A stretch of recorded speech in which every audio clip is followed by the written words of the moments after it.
مشکات کے اندر موجود ہے، اللہ کے رسول نے فرمایا میرے دو وزیر آسمانوں پر ہیں، میرے دو وزیر آسمانوں پر ہیں۔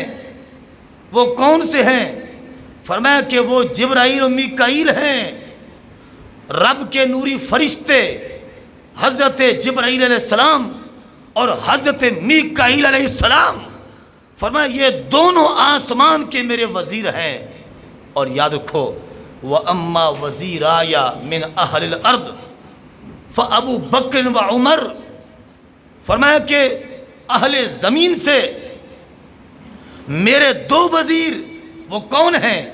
فَأَبُو بَكْرٍ وَعُمَرٍ، فرمایا کہ وہ حضرت ابو بکر صدیق رضی اللہ عنہ ہیں اور حضرت عمر فاروق اعظم رضی اللہ عنہ ہیں۔ محبوب مصطفیٰ اور حضرت عمر یہ ہیں مراد مصطفیٰ۔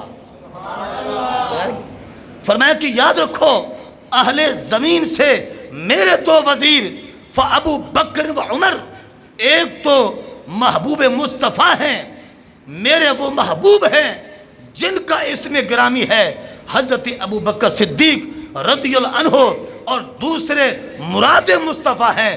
لوگوں یاد رکھو میری وہ مراد ہیں، ان کا نام ہے حضرت عمر فاروق اعظم رضی اللہ عنہ۔ فرمایا کہ اہل زمین میں سے میرے یہ دو وزیر ہیں، تو جو بادشاہ ہوتا ہے اسی کے وزیر ہوتے ہیں، تو حضور بادشاہ ہیں اور حضور کے وزیر آسمانوں پر بھی ہیں زمین پر بھی ہیں، تو پتہ چلا کہ حضور کی حکومت آسمانوں پر بھی ہے زمین پر بھی ہے۔ حکیم الامت مفتی احمد یار خان نعیمی رحمت اللہ علیہ نے کیا خوب فرمایا تھا کہ تخت ہے ان کا، تاج ہے ان کا، دونوں جہاں میں راج ہے ان کا۔